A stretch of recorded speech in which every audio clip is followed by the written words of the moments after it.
The best prank was played on me by Darren Jackson when I was not long at the football club, and my birthday falls on the 18th of July. And I came in after the warm-up and he said that I was captain for the day because it was my birthday, and I believed him. And and all the lads then turned around and said, "You think we honestly give the captain's armband away at Celtic that easily?"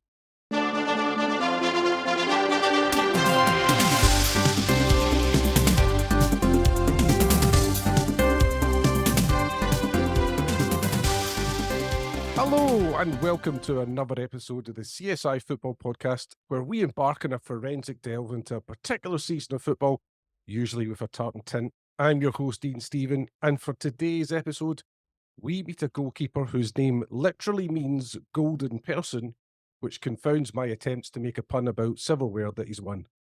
Once sent to Coventry, he has full disposal to chat to us about all things Celtic. Please welcome former Scotland international goalkeeper Jonathan Gould. How are you, sir? Good morning to you, I think it is, Ian, and good evening over here. Well, explain the good morning and the good evening part, because you're in a very exotic part of the globe.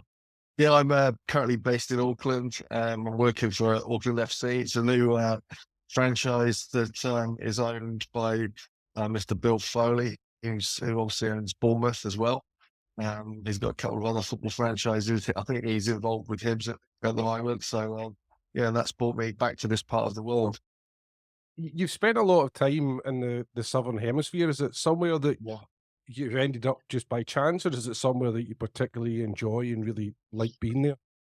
No, I came here in 1989. My father was manager at Wimbledon at the time, and there was an exchange between Wimbledon FC and Napier City Rovers. Napier City Rovers were a national league team in the New Zealand Premiership as it was then, and so the exchange took place. And there was a lad called myself and Brian McAllister came over from Wimbledon, spent 9 months. We won the National League for the first time in the club's history, which was a fantastic experience. And I think New Zealand at that point left an indelible mark on me as a person, and the country just yes, it's just haunted me, probably is the right way, but in a nice way.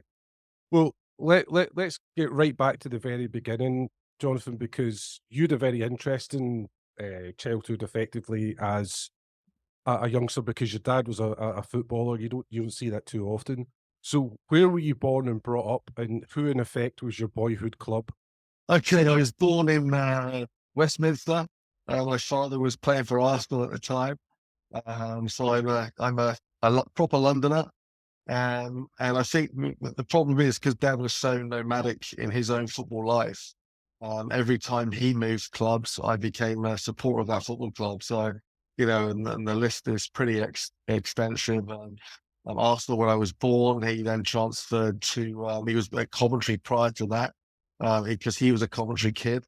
And then, I then ended up going on to support teams like West Brom, to West Ham. He won the FA Cup with them as a player in 1975.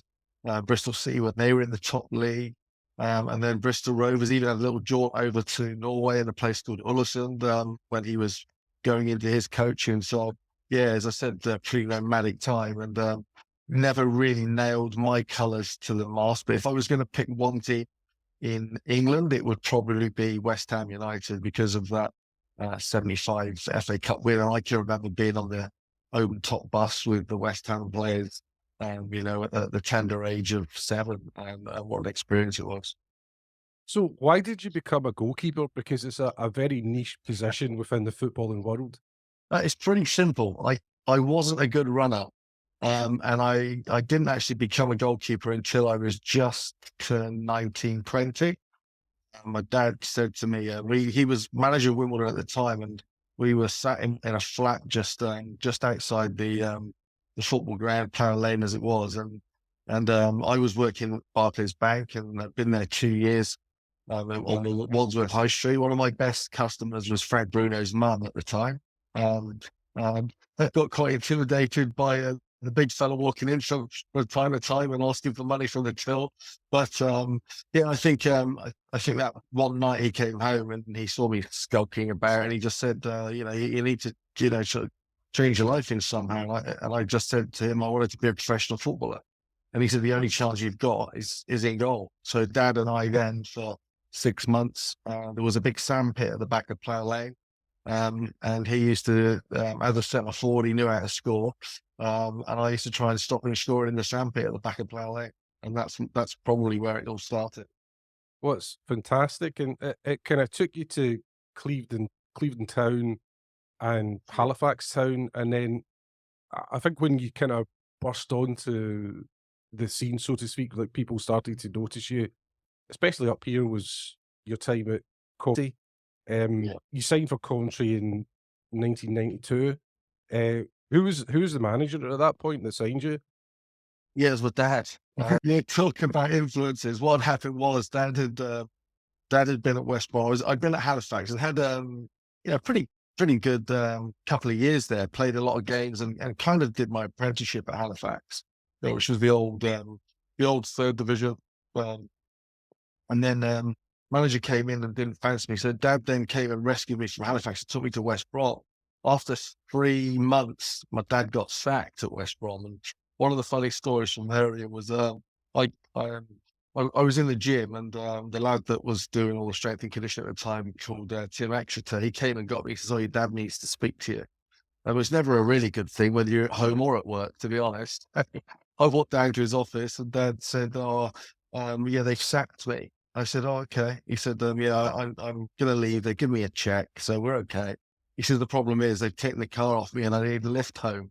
As a son, I'm then driving my dad away from West Bromwich Albions ground, the Hawthorns, and the next day I had to go back into work, and we had Ozzy Ardeel as manager. So that was that was at the end of the season, and then I was out of contract, and Ozzy actually offered me a new contract, but Dad had then got the Coventry job who were in the Premiership, and he got straight on the phone to me and he said, "I'd like you to come and be our second choice to Steve Grizovic." And yeah, Dad obviously believed in me, which is fantastic. Other managers did, but I thought this was a tremendous move into the Premiership.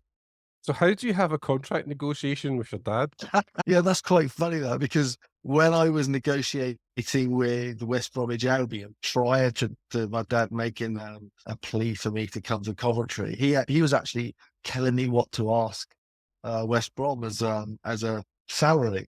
So I then went into the negotiations with Coventry and Dad, and I told him what I want him. I told him about the sign-on fees, and it wasn't a huge amount. I think it was around £375 a week and 125 appearance, and I wanted 20 grand signing on. And he said, "Well, I'm not doing that." And I said, "Well, you just asked me to ask West Brom for that money." I said, "And you're two divisions above West Brom, so I think you can afford it."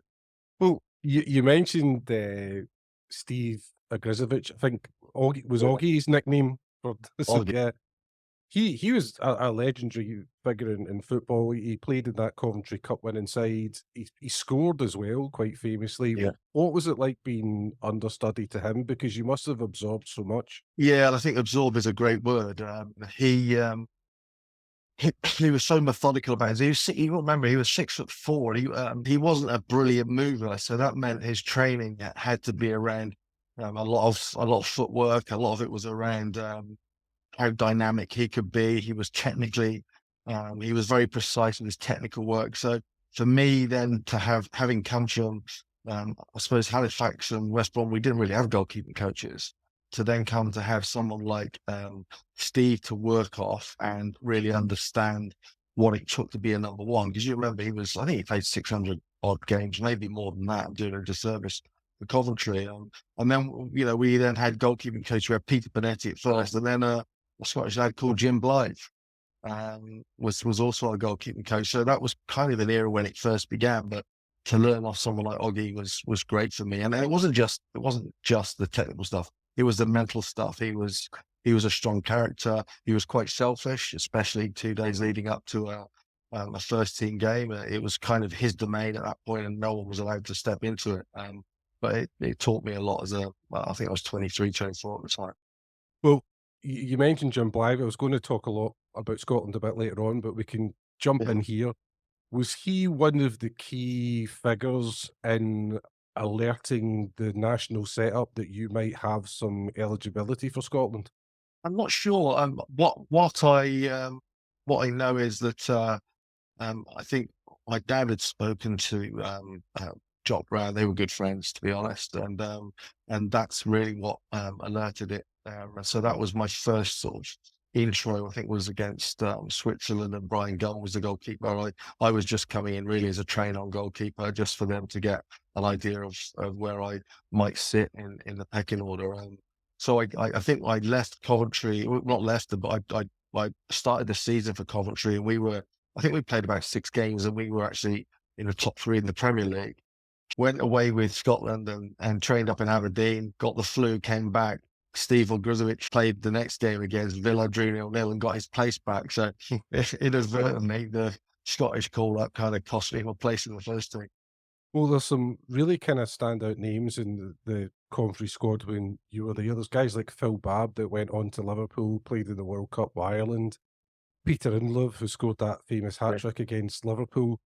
Roy Wegerle, and maybe the name that kind of jumps out the most from a kind of legendary perspective is Mickey Quinn, who was a kind of maverick in football. What are your memories of Mickey? Well, Mickey was just a natural goal scorer. And I don't think you see as many nowadays like him. His first thought was whenever the ball is going to get delivered into the box, he's going to be within, I don't know, 6 or 7 or 8 yards. But he had so many different finishes. He'd have the toe poke, which is one of the worst for a goalkeeper because you don't see it coming, and it's that quick. But he was good in the air. He was a good foil for Peter and Love, as you'd said.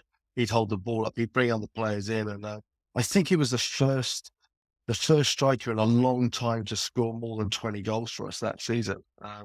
But like you said, I think Dad nicked him from Newcastle United for about 250,000, and it was one of my dad's strengths was probably bringing, and it was kind of the way Coventry were going as a team at that time. It was about recruiting some of those players that had a point to prove, that wanted to get on in their career. And we came from lower divisions, but because of that, we kind of gelled, and we weren't a bad side, really. Well, your dad kind of moved on, and Bill Neal came in at Coventry as manager. Is that a kind of awkward position because there's paranoia in football is rampant, and managers want their guys. They don't want anybody that could be a negative impact in the dressing room. Was Phil very fair, or did you think he was you were a leftover from the previous regime? Well, the first thing Phil did was drop me. So we got beat away at QPR 5-1, which led to my father resigning. It wasn't the result so much; it was the fact that the board wanted him to sell Peter and Lizzie. And I think my father was digging his heels. He said, "Well, when am I going to sell my best players? We're in a good position in the Premier League." And so as a principle that he resigned on. Then, like I said, Phil took over and left me out. He thought that my father resigning would have an impact on me. I just felt as if I was mentally tougher than that. But he took that decision. And if I'm honest, I got a few games under Phil Neal, but I didn't really feel he was for me. But that was his prerogative. But I still think Oggy at that time was still in good enough form to play Premier League football. And when Big Ron Atkinson came in as well, I got a little bit of a sniff and played some good games. I actually played in that game. We won at Anfield 3-2, and Peter and Livy scored his hat trick. So I got little moments, but I wasn't really kicking on in the way that I wanted to. When you talk about Ron Atkinson, did you actually ever see Ron around training? Because he famously didn't really do much in the training bit.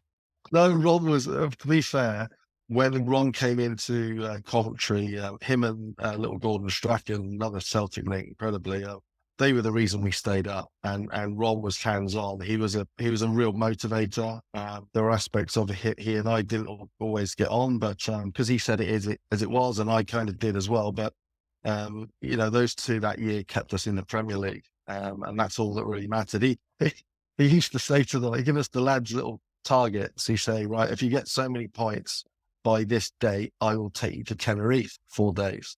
Now, that was kind of music to our ears. So this is during the season as well. So we got to the point, he came to Tenerife, we'd have 4 days. We wouldn't train. We'd just be allowed to drink and go out and have a good time. And then we get back and he'd set us another target. And the other target was, all right, if you win the next few games, you get this amount of points, I'll take you to Tenerife again. But I think it actually was because he enjoyed Tenerife. We were staying in a 4-star hotel and we hadn't seen Ron for 3 or 4 days. And he came down to see us on the 4th day. And we were sort of going, well, Ron, where have you been for the last, few days? He goes, oh, you don't think I stay in a 4-star hotel? He says, I'm at the 5-star up the road. That's what he was kind of like as a manager. And I remember one other instance. He used to have this kind of turquoise Bentley, and he was always first in.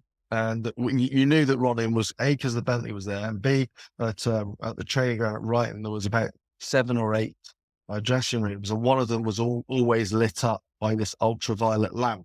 So you knew Ron was in because he was on his sunbed, like first thing in the morning. But I do remember one occasion where I actually, I wasn't seeing favour with Ron, and he took me and another lad, and Bobo was his driver. So Bobo drove Ron. Ron was sat in the front of the Bentley.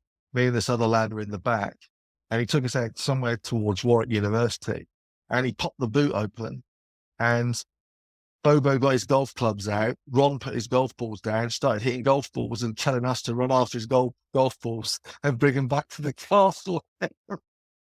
So he had his moments, but of his time, he was a motivator. He knew how to set a team up well. So he's just quite an interesting character in football. You moved on after Coventry, you moved on to Bradford, and you played an incredibly pivotal role in their history, because they were in the 3rd tier.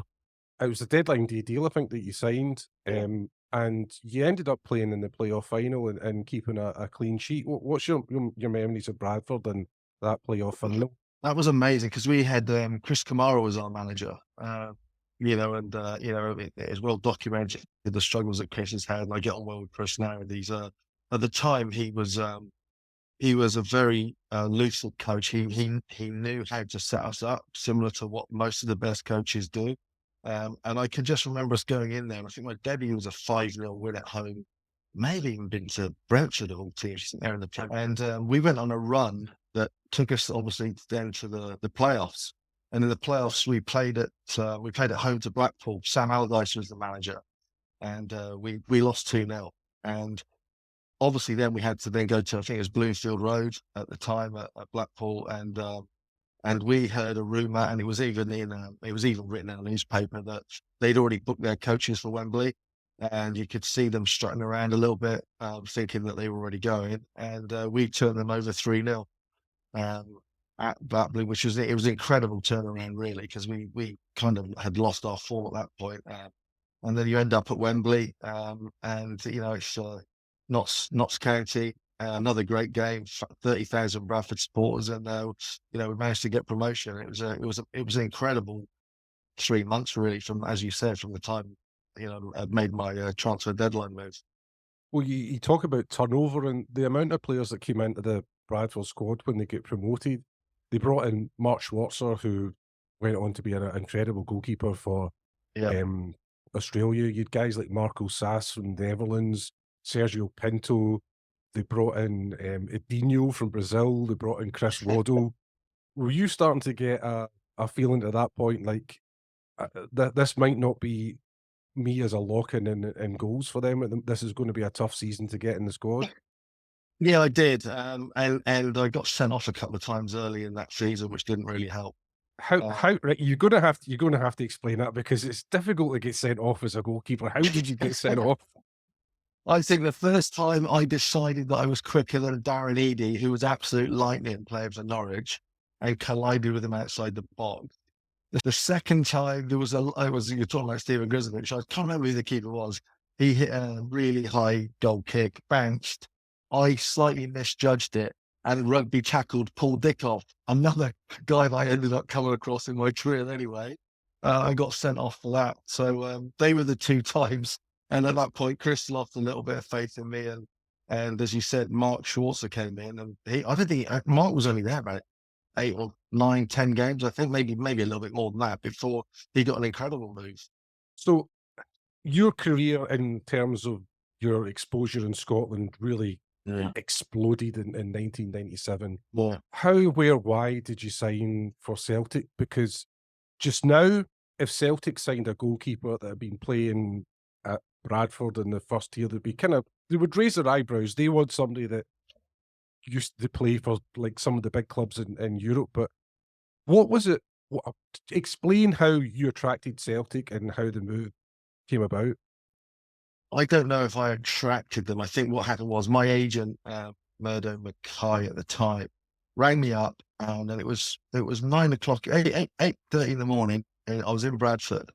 And the night before, I had been trying to get myself. I'd been told by Chris Kamara I was allowed to have a free transfer, and the night before I'd spoke to Scarborough and tried to get a move to Scarborough on a free, and the manager wouldn't take me.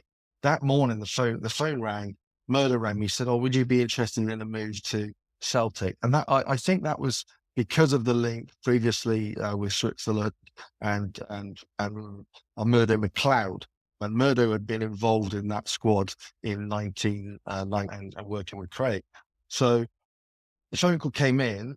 I didn't really trust my agent at the time. I rang my dad and I said, "Dad, do you know anybody at Celtic?"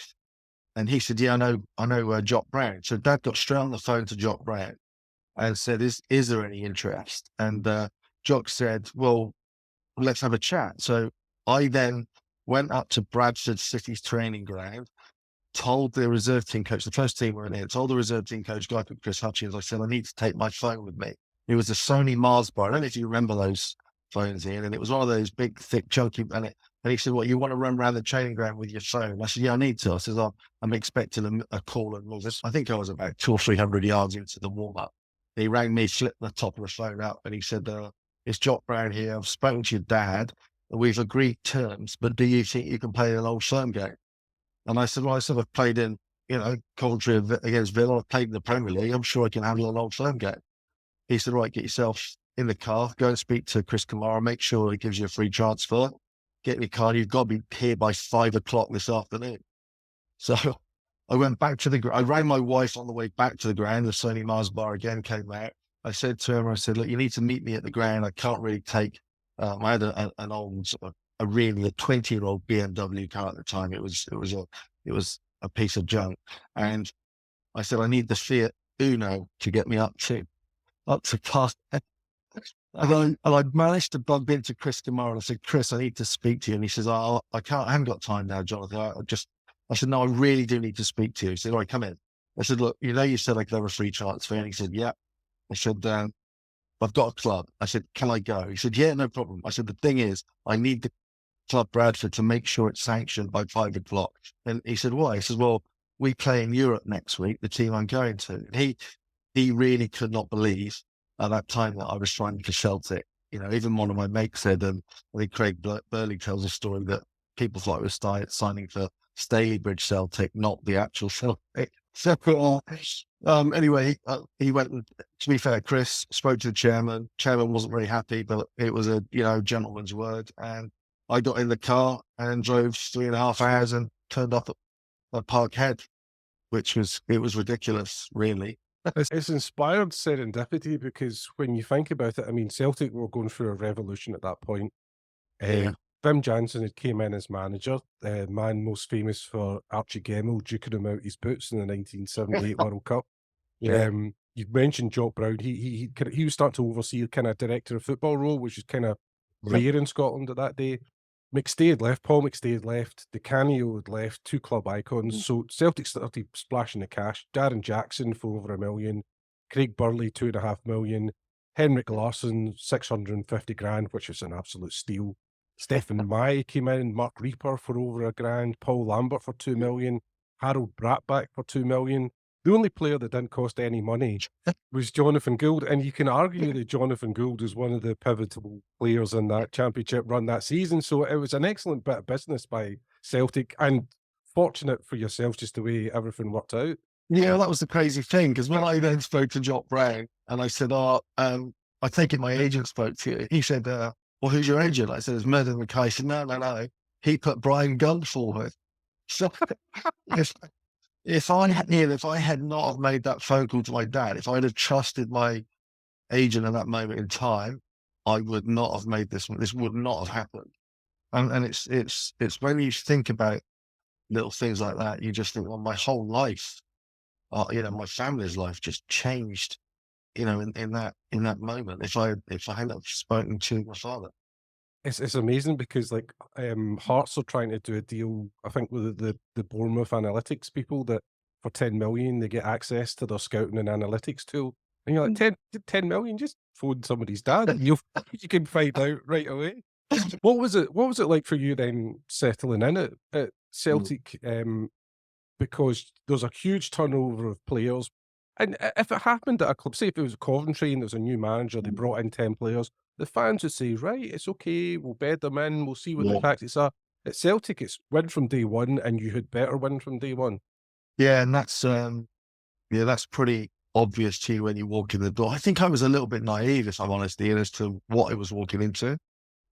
Because it just landed. I had no time to look at the history of everything that had gone on in the last few years. Obviously, was aware of the rivalry and everything like that, but it was very very new to me. So I think that kind of helped me in a way, because I was probably a little bit more relaxed. And let's be honest, I wasn't going in there as first choice. I was going in there as probably two-stroke three. They just needed someone.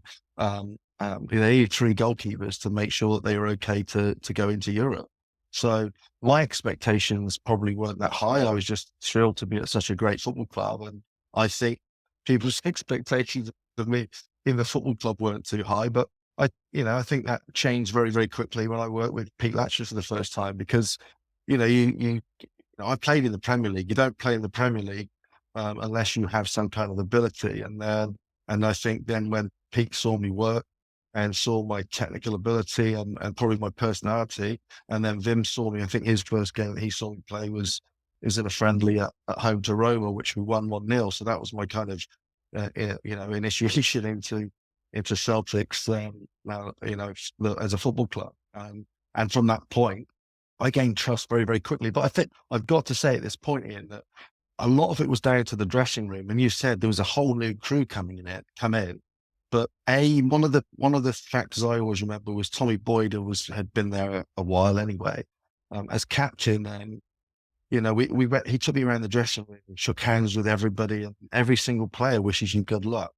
Some of them don't even know who you are, but that doesn't matter. But it's something that stuck with me even today. We had a new player join us at Auckland, and he's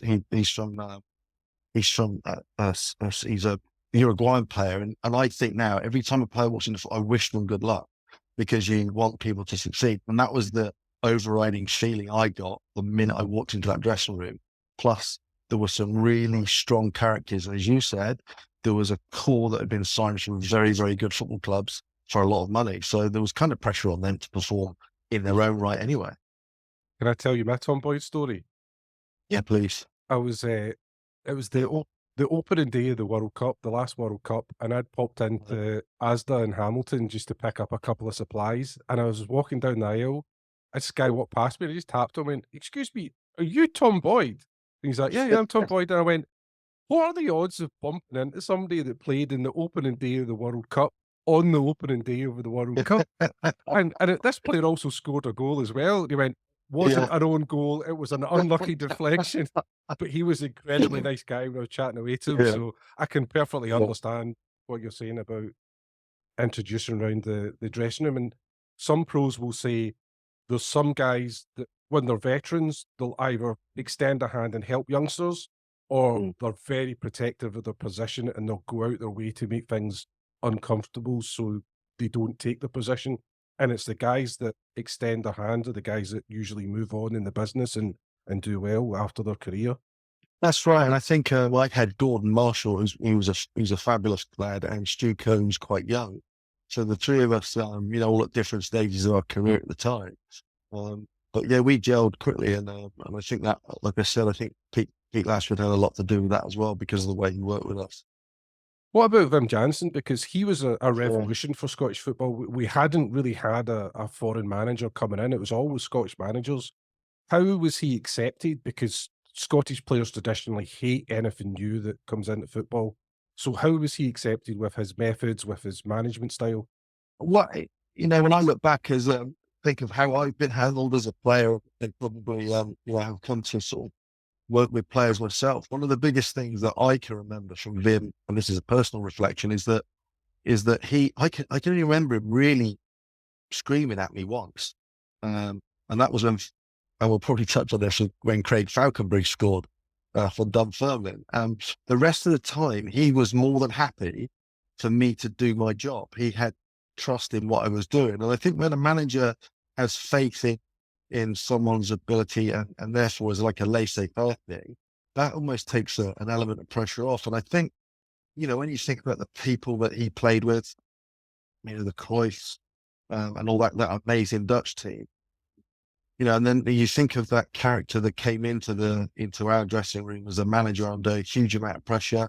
But he'd gone and worked in Japan as well. This is a guy we're talking about that had done a massive football coaching education.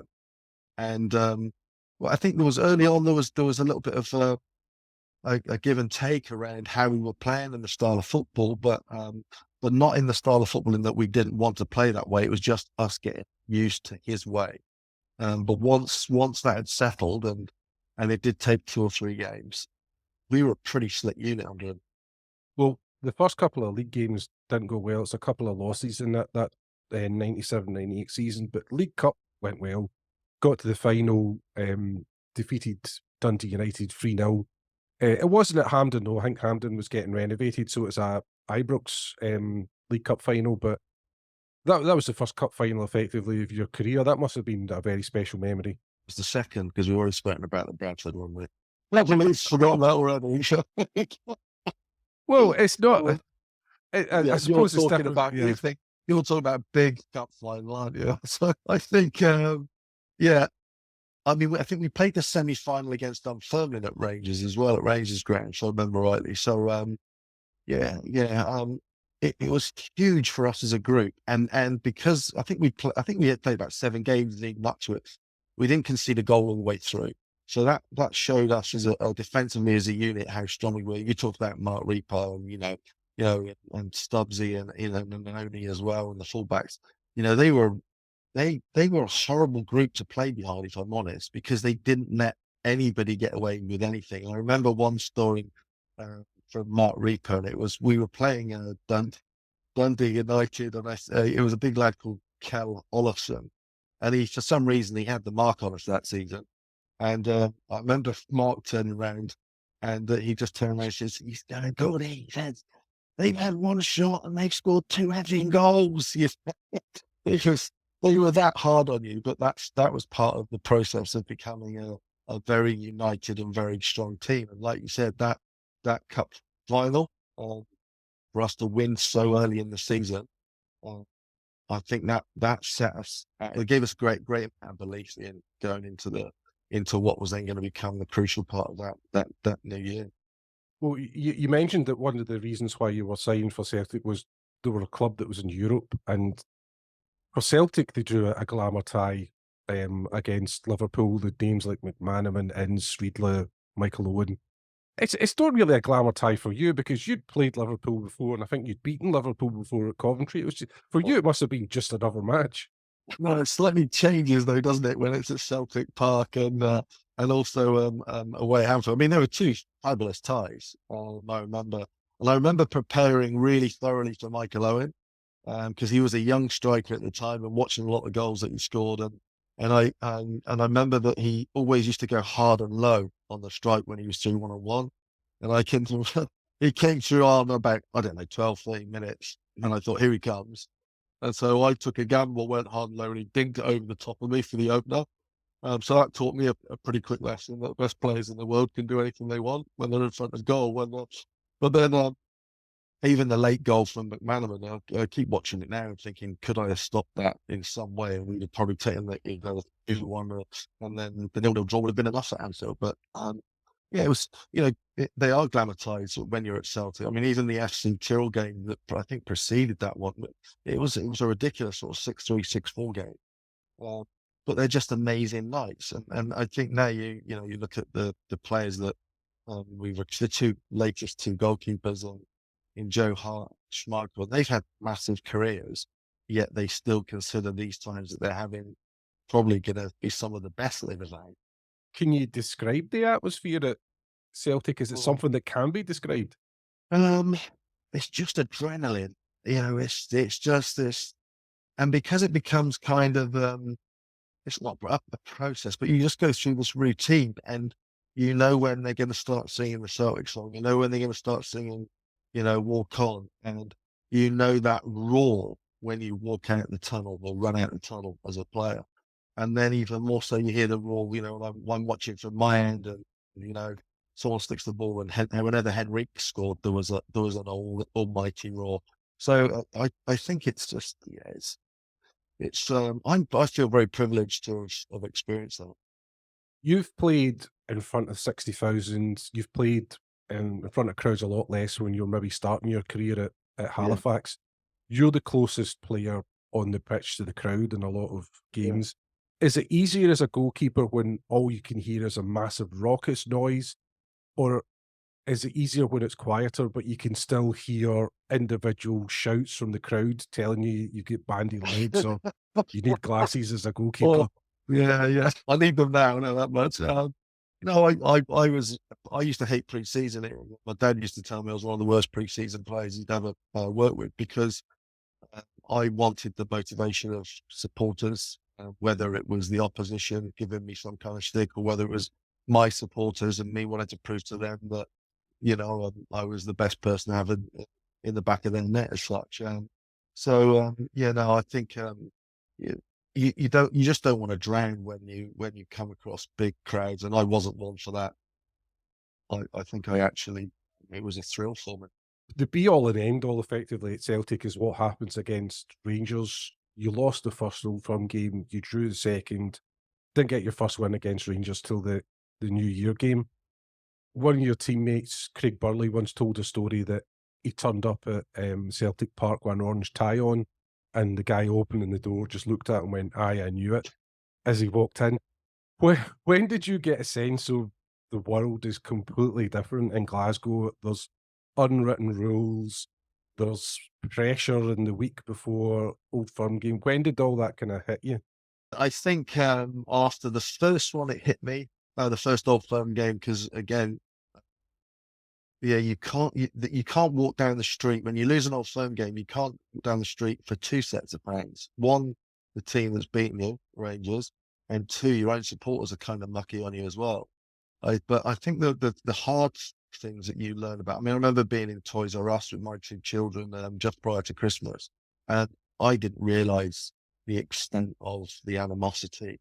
And I was in the Toys R Us just not far from Rangers, from my Bronx, Mhm. and I was basically told in no uncertain terms to put all the stuff down that I had in and get out the store by Rangers supporters. Um, that can be quite frightening and intimidating. And that doesn't. Do you know what? That doesn't even stop now. I know when I'm in a room with someone has got a Glaswegian accent. I know whether he supports Celtic or Rangers or not, because he either talks to me or he doesn't. It doesn't change even now. I'll meet footballers up here that used to play for Rangers and Celtic, and they're incredibly cagey when you talk to them. Incredibly cagey. They're trying to gauge, have you got an angle? I was speaking to Mark Warburton a few weeks ago, and you can see behind me, that's Philadelphia Eagles stuff. I'm a Philadelphia Yeah. Eagles fan, but it's green and white. I'm not a Celtic fan, and I had to explain to Mark, listen, I'm not a Celtic fan. I'm not stitching you up. I'm completely neutral in the matter. Don't worry about it. But I once got tickets for a Aberdeen Rangers game at Ibrox, and I'm an Aberdeen fan, so I had to go in the Rangers end as an Aberdeen fan to watch it. But it was a huge game, two teams going for the title. But I wore a Philadelphia Eagles top into a Rangers end, and I didn't think anything of it.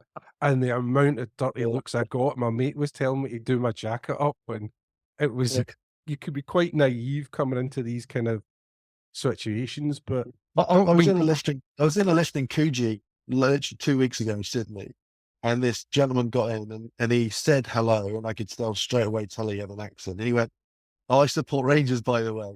And I said, "That's all right. I said, it's not a problem." Shook his hand and got out of the list. just in case you took a selfie of him and said, "Here with a fellow Celtic fan," and he would never live it down. But you, I mean, what did it feel like then to beat Rangers in that New Firm game? Because that that was the day you could walk down the street and Celtic fans would be throwing you into Toys R Us and saying, "We'll buy every item on the shelf for your kids." Yeah, we knew how big that win was, and there's been so much talk about how many years it had been since we won the New Year's Day game, and I can just remember I still we didn't feel safe even at the 1-0, and then you see the screamer from Paul Lambert, and Andy Gorham was having a good game that night, like he always did. And once that ball went in, that was, you talk about, lifting the roof off the stadium. That was one of those moments. It was quite incredible. I can still see Paul now, because you see the goal quite a lot when all the Old Firm games play, where he wheels off and he wheels down to the right, and yeah, that was a big in that year. That was a big 90 odd minutes for us. And you look at that Rangers side, it was ridiculous. You'd Gorham in goals, who's the third best Scottish goalkeeper ever behind Jim Leighton and Jonathan Gould. You'd Goff, Sergio Perini, who played for Juve, Tusso, who from Milan, George Alberts, Jonas Tern, who was the Swedish international captain, Laudrup, who's maybe the best player ever to play in Scotland, Negri, who was about to score 50 goals a season until a squash ball hit him in the face. For Celtic to win, I mean, that's a big thing, but it was at that point when you thought, listen, we actually might win the title this season. I think again that you get moments in the season that give you that belief, and I think as we had a little break after that, I think that's when our supporters believed we were going to win it. And I think I think as a group, then yeah, we gained a little bit of momentum. And you'll probably go through the season, but there were other moments later in the year where we kind of almost chucked it back the other way, and then we're seesawing. But yeah, I think we did. I think we had a moment there where we thought we can win. Well, here's a really good question for you, because a lot of the times as a goalkeeper, you get to view the entire field, you get to see everything that's Yeah. going on. Did you ever play in an Old Firm game when you were sitting there watching and thinking it had moved away from football and it was now a form of urban warfare? No, maybe in the game later in that year, when I think Jonas, did he put one in the top corner, an unbelievable volley, and then I think George Alberts made it two later on in the game. I think that's when it was a cold run at Ibrox that year, and obviously we had 10,000 supporters in the stand behind me, and yeah, urban warfare probably, yeah, you're right, because the season at that moment, it was going either way, and it wasn't just about football. There was so much riding on it at that point. It's a weird kind of, in the grand scheme of football, the panic that Celtic had allowing Rangers to get 10 titles, and people could say, well, they'd already won 9. What does 10 matter?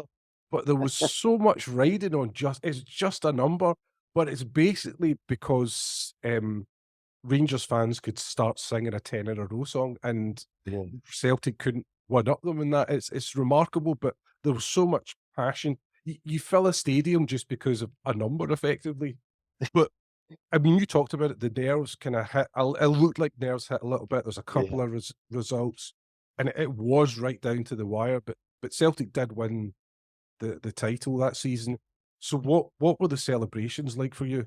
Well, the immediate one was relief, Ian, because there had been so much pressure. Like I said to you at the start of this interview, I went in really naive. By the end of that season, everybody was fully aware of what it meant, as you said, because of the number 10. But I can remember just being relieved after the final whistle against St Johnstone. And I think there's a video of the game that was done, and it basically all it did was pan around the supporters.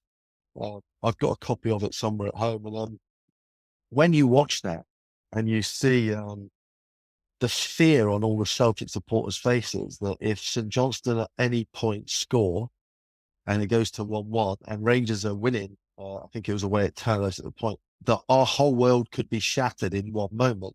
And I felt it tremendously at half time against St Johnstone. I'd had a little nervy moment where I'd got a little touch on a ball and Georgie Boyle it skimmed off the top of his balding head and went over. I'd got away with one. And I remember just going into the dressing room at half time. It was a hot day, and I just put this towel on my head. It'd been in an ice bucket, and I just wanted for 10 minutes. I didn't want to hear anything. I didn't want to do anything. I just wanted to get my focus back on what my job was in the second half. Uh, I looked like a little bit like a tennis player at Wimbledon, I think, in the corner of my dressing room. And then I remember coming out, and I think they didn't really have any opportunities, and I can just remember the ball getting played down the channel by, I think it was Boydie or Jackie McNamara, one of the two. Then the cross coming in, and there was Harold, who hadn't had a brilliant season, had come with an amazing reputation, but was a fabulous person, and he just stroked it home as if it meant nothing. And at that moment, that was when the relief started. Uh, and that's when I started enjoying the game, to be honest. You always feel sorry for goalkeepers because if a goal gets let in and the camera focuses on the goalkeeper, obviously looking upset, usually shouting at a defender to make it look like it was the defender's fault and not his. There's a lot But of people that do that, you're right. but when a goal scored, the goalkeeper's like 80 yards away standing on his own. Yeah. You always feel a bit sorry for the goalkeeper because he's not included directly in that moment. And if you start to run out to the halfway line to celebrate, your manager starts shouting you to get back in your box just in case.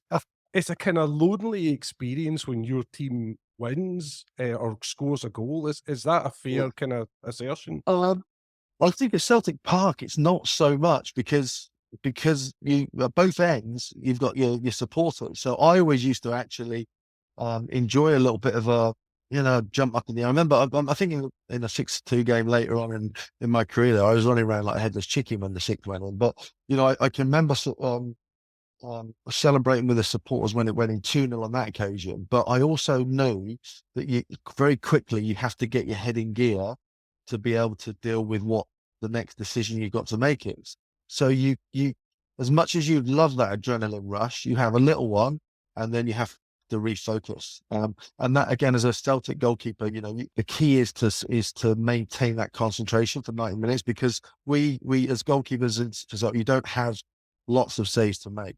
You have 2 or 3 big ones, or you have 2 or 3 big decisions to make in the game, which keeps the score level or makes you make sure that you're still 1-0 up. And then your team are going to go and do it at the other end. So you can enjoy a little bit of a moment, but you have to be so switched on after that. That's a really good point. I mean, you've been a goalkeeping coach for a while. How do you, Yeah. and some of the clubs you've been at has been clubs that have a lot of possession and don't give up many shots. How do you coach a goalkeeper to have high concentration levels? I don't think it's something you can coach. I think it's something that's probably innate. I think you can give them little triggers. One of my triggers at Celtic was the water bottle was always in my right hand post, and whenever we had a corner or a set play in the opposition's half, I'd go and have a little drink from my water bottle, and then I'd walk to my penalty spot and say to myself, right, I'm switching on now in case there's a counter attack from the corner. So I think you can give youngsters triggers, but I still ultimately I think it's got to be an inherent part of your character that you can focus and you understand what your role is in those moments. Well, you talked about two kind of quirks there that you had as a goalkeeper, shall we say. You put the towel over your head at half time.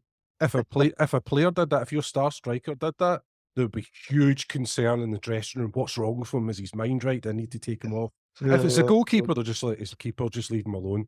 And also the little kind of quirk with the water bottle. Did you have any other little kind of particular superstitions or strange ways of training? I mean, John Burridge is the kind of key talisman for having his wife throw tennis balls at him in the front room, Yeah. eating baby food, because if it's good enough for babies and it's good enough for me. Yeah. Did you have any particular kind of eccentricities? Not really. I like to eat the food that I wanted to eat. Because as athletes, we were told that we had to eat certain food on a Friday or a Saturday morning, but I wasn't of that income. I just wanted to eat what I wanted to eat to feel happy. But no, I did have a pretty strict routine. How my late Thursday, my Friday nights looked, and then my Saturday mornings, I wanted to be relaxed. I didn't want people around me. Sometimes that was, didn't help my wife and my children because, they want your attention. But, I did want to be very, very focused in those couple of days before. I used to go to the gym on a Friday evening. The one quirk, and some supporters would have seen me at Celtic Park, was we had our changing rooms down in the middle of the stadium, but our gym at the time was up these big set of stairs through where the supporters were actually milling before the game, and our gym was, the other end of it, or side of the stadium. And I'm sure supporters would have looked at me. I used to walk through them, go into the gym, and I used to go and do a really quite heavy weight session just before a game, which since I've heard it's actually not a bad thing for you. It fires you up. It was just something I wanted to get just some of that nervous tension out of me by doing weights. Then I walk back through the supporters back into the changing room. Well, when after you won the title, I mean, you'd think Celtic have found their manager for years, but them kind of sensationally resigned. Dr. Joe came in. Were the Yeah. players aware there was kind of unhappiness with the kind of relationships in the background, or was that kind of kept away from you guys? No, we were aware of it. We were quite proactive around it. I can remember when we'd heard Vim was going to leave, we wrote letters to Jock Brown saying that we weren't happy as a group that this was happening and that we wanted it resolved in some way. But I think there was probably stubbornness is not a nice word, but it's not a bad word. I think there was an element of stubbornness at both ends, and that meant that they couldn't come together and make sure that we carried on what we'd started. And I think one of my overriding memories, knowing that Vim was leaving, was we were away in Portugal, and it was our last dinner before we came back to the UK. And we all knew at that point that it was the last time we'd see Vim as our manager. And he stood up in front of us and just said, "Right, one more time, stand up for the champions." And we all sang it, and it was an emotional time. But then, really, as a footballer, then I think a lot of us dispersed to the World Cup, and there's always rumours going around who's coming in, who they're thinking of appointing, and I can remember being sat in the dressing room as we were waiting for our next manager, and I just wanted Vim to walk around the corner. I was hoping it was all a hoax. As it was Joseph's, and to be fair, Joseph, he couldn't have walked in at a harder time for himself, but the way he handled us as players and the respect, it's a shame we didn't win something that year for Joseph, because he was probably ahead of his time in it with the way he coached. It was just we weren't fractured as a group. We were just fractured as a club at that moment, I felt. Mhm. I mean, the talent that came in at that season with Dr. Joe Moravcik came in for Yeah, 350 grand, which was an absolute bargain. Mialbi came in, who became a Celtic legend, and Viduka came in as well in yeah. December. He did kind of stop-start kind of career with Celtic, especially starting off. But as you said, it wasn't the kind of best season for Celtic after winning the championship. Dr. Joe moved on. I think he moved into kind of form of scouting with Celtic, and Kenny Dalglish, John Barnes came in. I don't think you could get two bigger names from 80s football. You would have watched them as a young teen adult growing up. There must have been a lot of kind of good feeling about John Barnes and Kenny Dalglish coming in just because of their legendary status in the game. Yeah, I think it was kind of the dream team that they thought was going to work. And I made my Premier League debut for Coventry against John Barnes, and he was one of those guys that I looked up to as a player that I played against, and a wonderful talent. And you look at Kenny, and you knew his history, and again, not long before won the title with, with Blackburn, and then Terry McDermott came in, but there just wasn't that connection. And if I could go into a lot of detail around why I thought it didn't work, but the one key thing was it was too big a job for John too early in his coaching career. And that's a shame, really, because you don't know. If he'd have done his little steps and gone on, I don't know, done a club in lower in the league somewhere in the UK and done those, but it was massive for him. And um, I think he was offered some help by Kenny at one point. I think Kenny was thinking of bringing Ray Harford in, and I know Ray or obviously the late Ray Harford, because he worked with my father at Wimbledon, and he was a very, very experienced coach. And I'm not sure John was that keen on bringing somebody else in to help him. And I think that was kind of to his detriment as well, because I think another experienced set of eyes on the coaching field in the like of a Ray Hartford would have been awesome for him. But as it played out, John didn't see much past Christmas really. Well, I mean, Dimitri Kurin came in from Chelsea, the Russian international goalkeeper, and I think everybody thought, well, he's coming in to kind of replace Jonathan Gould, but I don't think anybody told Jonathan Gould because Kurin struggled to get in the side at times. Yeah, You won the League Cup that season, yeah, so it's kind of a reasonable start, but everything kind of came to a climax in the kind of infamous game against Inverness in the Scottish Cup.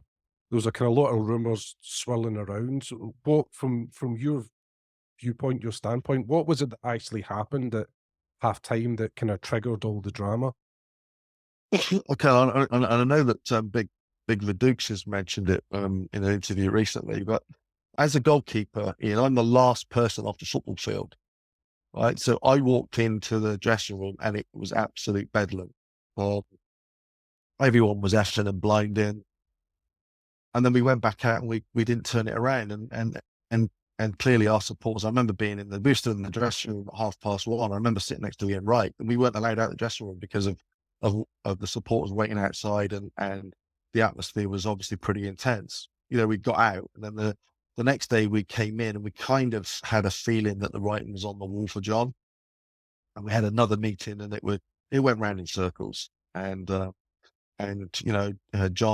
left the football club and then Kenny took over. And within a short space of time, I think Kenny's goodwill and his experience in management, as you say, it led to us winning a trophy at the end of the season, which uh, kind of took away all the bad from what had gone on previously.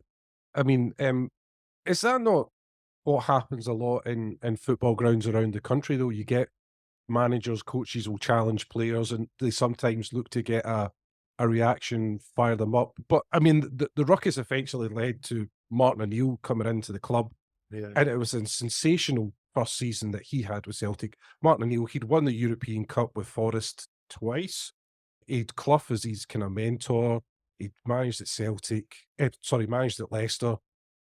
It must have been um, a more structured approach with Martin coming in, and for the players to take to everything so quickly and win the treble. I mean, that's kind of unheard of. yeah, and you come back to experience, and you just mentioned what he'd done as a player and as a coach already, and I can always see him on the front of Celtic Park. The first few words he said to the supporters, I'll do everything I can in my power to bring success to this football club. So you knew he was in control at that point. His first meeting with us as players, he laid it down pretty quickly as to what his expectations were. He was pretty clever in the way he put that meeting together because he said, "Oh, is there anything that the club can do for you?" Blah blah blah. And then he said, "Well, what can you do for this football club? What do you need to start doing?" And straight away the discussion was around, well, we need to win more games 1-0. And so in a short space of 5 or 6 minutes, he'd already got the lads in the dressing room in the palm of his hand because of the way he'd been with us, and also he'd got the supporters there. So, and that's experience, and that's why he went on to be such a great manager for Celtic and the other teams that he worked for. Well, one part of your career that I think it needs to be stressed, and I don't think people kind of realise enough, is you were part of the World Cup squad in 1998. The game that I Yeah, was talking about, Tom Boyd with the own yeah, goal, accidental deflection, you were there watching that yeah, firsthand. So, I mean, you were born and brought up in England. Your dad was English, but he had managed Wales. yeah. Was it a grandparent that was Scottish, and what drove you to think, actually, I feel Scottish enough, I could represent Scotland. I'm not I wouldn't be doing them a disservice by turning out. Oh well. Personally, my grandma was Scottish, and she had, I think, 5 sisters. My great granddad was, whenever I visited or he visited, he'd have to come down from Scotland. One of my other great granddad played for Blantyre Vicks. So the heritage was there. It wasn't something that was made up. It was actually a part of my my life as an early child was my my relatives from Scotland. And the first place I went to live when we moved up was just not far from East Kilbride, and I had family there. I'd go and visit my great aunties, you know. So yeah, I that's how I felt about it. And was it an opportunity? Yeah, it was, but it was something that's part of my heritage, and I feel strongly about. Well, I mean, you got a phone call Yeah, because Andy Gorham, I think, had picked up an yeah, injury. You got a phone. I mean, of all the phone calls you ever get in your life, that's the one time you're not going to say no, I can't make it. You just have to say, you have to say to your wife, "Sorry, plans are yeah. cancelled. I'm going to the World Cup." I let so many people down that year, Ian. I was supposed to be best man at a wedding. I had all sorts going on. But having said that, my mother-in-law got a free trip to Menorca for a couple of weeks on my ticket. So she took the kids away with my wife. But yeah, it was, to be honest, it capped off a remarkable 12 months, with Celtic winning the title and the cup. And then I knew I was fourth on the list, and then for Andy to go his walkabout and open the door for me, and for me to be able to go and experience, the the greatest sporting event. Yeah, you gotta take it, haven't you? And Can you enjoy it. can you describe it? Because if you're the first choice goalkeeper for Celtic, Yeah, you've got so much pressure and preparation, etc. You know you're playing. yeah. You probably it's difficult to enjoy big games, but you probably knew you weren't going to play in that squad. Was it relaxing for you? Did you have a better chance to enjoy, take it all in, and in fact remember it? Because players say big games just go by so quickly and they forget about things. No, I can remember it. I still felt as if I had a chance of playing. I didn't, but I felt that way, and so, You mean I you was tried to always poison Leighton and Alexander? if I'd have got away with it, could have got away with it, I would have done, yeah. But, no, yeah, I can remember nearly all of that. I remember the places we stayed. I remember the training venues. I remember, the first tunnel when we came out and the Brazilians were lining up on the other side from us. And yeah, it was just, I can remember walking on, obviously on the pitch in our kilts, and seeing our family, and just, it was surreal. But if I hadn't have gone, that would have been fine. But to be honest, I think the season I had warranted my selection. I was just unlucky that you said, yeah, Andy, Jim, and I think was it, Neil Alexander, I think, was it? yeah, yeah, no, it was Neil Sullivan. Neil Sullivan, Solid, sorry. Yeah. yeah, solid. And I didn't begrudge Sully that in that instance, because he was a goalkeeper that my dad had actually brought through the system at Wimbledon, and I knew him anyway. So yes, no, I was very grateful, and I was grateful to Craig Brown for it. How was Jim to be in the squad with and train with? Because he's a legend in Scottish football, but I think he's quite a quiet figure. Was you talked about experienced professionals extending their Yeah. hand and welcoming him in? Was Jim a good guy to be around? Jim was an amazing guy to be around. He was a consummate pro, and he loved playing for Scotland. Um, and I'd obviously come across him, that year and previous years, but that year in particular, I think he was obviously he was at Aberdeen, wasn't he? Yes. Yeah, I think that season. And yeah, I got to know him really well. We're not friends. I wouldn't say we're friends now, but for a period of time when I was up in Scotland, obviously he was there, we were. Um, but I think, the fact that he played so many games, I think there's always a respect around, because the pressure that it takes on a goalkeeper for someone to have repeated that over a long period of time. It was fantastic. And yeah, I'd love to catch up with Jim now, to be honest. Well, you must have made an impression on the manager, Craig Brown, because I think he ended up taking you to Preston, didn't he? Yeah, that was a funny one. That was because I was kind of into my last 6 months of my contract at Celtic. I think it was about 5.5 years in, and we were on a winter break, uh, with my family, because we still had those winter breaks in Scotland then. And I was playing golf with my son Matthew, and the phone went, another. It was probably a flip top, this one, not a Mars bar, and it was Martin O'Neill. And he said, "Oh, we Preston have come in for you. Would you like to go?" And I said, "Well, what's my future going to be at Celtic? And he said, well, I can't really promise you anything. And I think contract may have been up. He didn't have long left on it. He said, I can't promise you anything for next year. He said, and I was due a little bit of money from Celtic as a loyalty payment because I've been there so long. And he said, look, I'll give you your loyalty payment. You make a footballing decision. And my footballing decision was I didn't want to be a number 3 anymore. I wanted to go and play. Um, and on the back of that, I signed for Craig and had 2 really good years for Craig at Preston and enjoyed it. And even got back in the Scotland squad under Bertie Vogts, at the age of 36, which is, for me was fantastic. I mean, you talk about atmosphere. You would have been in the stadium for when Scotland beat Holland in that playoff game. I was there as well, and that was absolutely amazing. And I mean, you played for Scotland as well. You made your international debut against Lithuania. Is that one of those moments where you look back, wedding day, birth of children, walking out for Scotland? One of the 100%. My family were there. It was such a proud moment, and we won as well. I think I think Craig blooded quite a few young players on that. I think Mark Birchall may have been. I've got Brian O'Neill, who's a real good friend who I ended up playing with at Preston. It was proud. It was great. It was lovely to win. And then it was a competitive game, and it was a competitive fixture. It was actually a World Cup quarter. So I was thrilled to make my debut. I think I was on the bench in about 20 or 30 times on other occasions, and you never lose that thrill. And like you said, the Holland one, and then going away, and unfortunately we did get smashed over in Holland in the return leg, but we gave ourselves a chance that time. And I look back to the England game as well when we got beat 2-0, I think, by England, and then we went to Wembley, and we sort of nearly snuck it there as well, which would have been quite amazing. You then moved into coaching once your career wound down. You spent time at West Brom, Stoke, Middlesbrough, Preston, huge clubs in England. You spells Southern Hemisphere as well. And we talked about the managers that you had in your career, you guys like Kamara, Janssen, Martin O'Neill, Dalglish. But do you think the biggest kind of mentor that you had in your coaching career has been your dad? Yeah, probably has been.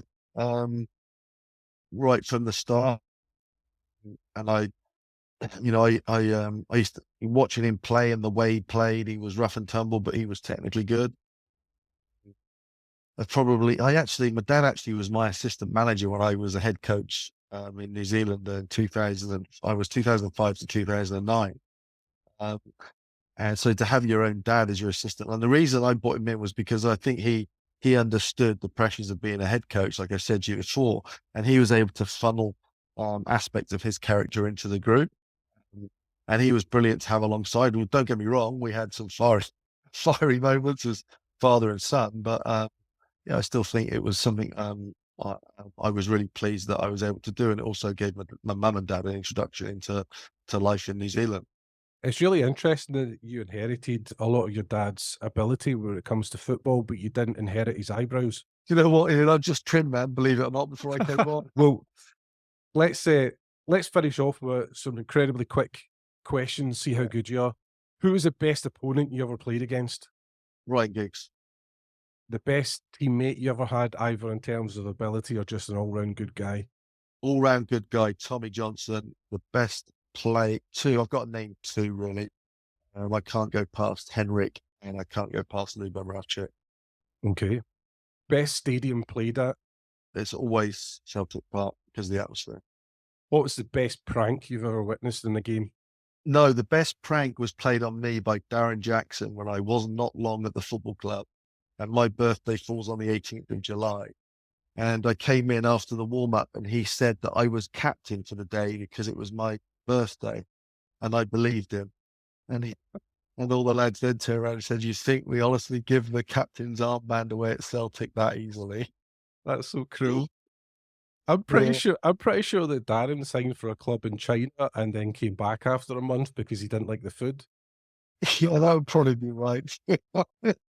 What's the best nickname you've ever had for a teammate? Oh, goodness me. I couldn't even think of one. Okay. We've got one at the football club now that Okay. I'm at, and it's a young lad called Finn McKinley, and his name is the Butcher. because Okay. he just goes around the park kicking lumps out of everybody. The lads have already named it. I think that's the reason, but he's called the Butcher. I'll look forward to seeing him getting signed by a Scottish club in 6 months. Yeah, he's not bad. He's not bad. Have you ever heard a really good insult on the pitch? Apart from the one that Mark gave me about 2 goals and 1 shot, I've had a few given to me from referees, but I can't remember what Oh, they were. that's fantastic. So the referees talk back. Yeah, talk back. But that was more probably in the 90s in the UK. They talked back. There was a guy called Roger Milford who always had something to say.